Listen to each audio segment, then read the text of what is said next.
Dari ketiga hoax yang udah kita bahas tadi nih, ada yang mau disoroti lebih detail nggak nih Mas? Atau ada pesan untuk netizen terkait hoax yang lagi banyak beredar nih Mas?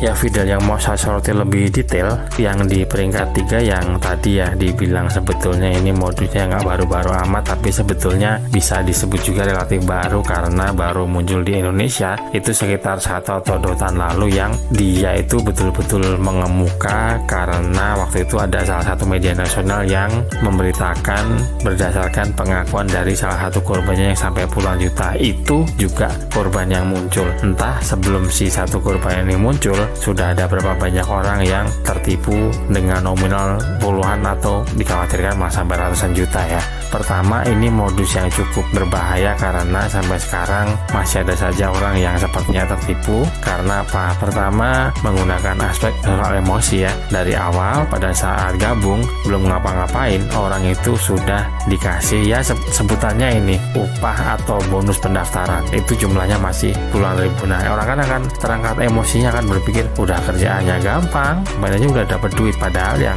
dia kurang memperhatikan itu ya nominalnya cuma puluhan ribu. Istilahnya si penipu cuma mengeluarkan modal sedikit. Setelah setuju untuk menjalankan tugas, dia akan dikasih tugas-tugas yang sepele, sederhana, dan upahnya itu imbalannya juga masih sebut nominal, jumlahnya masih puluhan ribu. Misalnya nge-check out barang-barang yang harganya murah, alasannya untuk menaikkan ratingnya toko, atau follow akun figur publiknya orang, akunnya selebritis biar jumlah follower meningkat. Nah, ada juga review di Google Maps, atau ada juga yang dimuat di peringkat ketiga, follow dan komen, like, subscribe di akun YouTube tertentu biar subscribernya banyak gitu. Nah, memang itu tugas-tugas yang sepele, kecil-kecil, tapi yang susah diantisipasi, susah untuk orang paham bahwa ya memang awal-awalnya jumlahnya puluhan ribu, tapi lama-lama kita akan dikasih tugasnya sama, sederhana juga, tapi nominalnya lama-lama akan naik dari puluhan ribu, naik ke ratusan ribu, naik ke jutaan, naik ke puluhan juta. Yang orang nggak nyadar,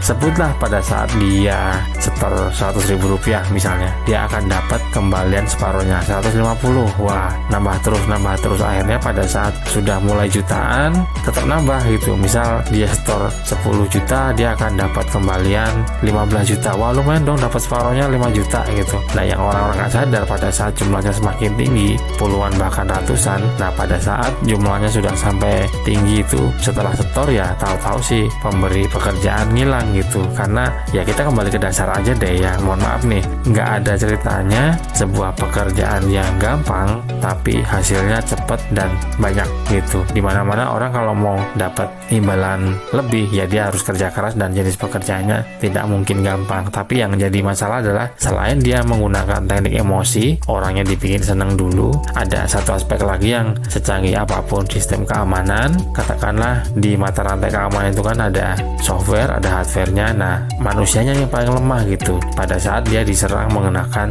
teknik rekayasa sosial atau social engineering. Jadi ada fase di mana pada saat orangnya itu sudah mulai naik dari misal dari puluhan ke ratusan gitu ya, dia akan ditaruh di grup tertentu, bisa menggunakan Telegram atau WhatsApp. Nah, disitulah rekayasa sosial atau social engineering ini mulai bermain gitu ya. Dia dikasih tugas sebagai tugas kelompok, dikompor-kompori oleh anggota kelompoknya, dan akan merasa nggak enak kalau nggak ikutan gitu. Wah, kelompok saya jadi nggak dapat imbalan nih kalau saya nggak ikutan. Nah, aspek itu yang jadi aspek yang ancaman terbesar, karena orang sering nggak ngeh bahwa sebetulnya yang ditaruh sebagai anggota kelompok itu ya teman-temannya alias komplotan atau anteknya si penipunya, bukan orang lain. Kalaupun ada korban lain, paling jumlahnya cuma beberapa aja, tapi dominasinya ya orang-orang yang memang orang-orang atau akun-akun ya, karena nggak ketahuan juga apakah akunnya itu akun asli gitu ya. Jaga emosi, tahan jari, verifikasi sebelum dibagi.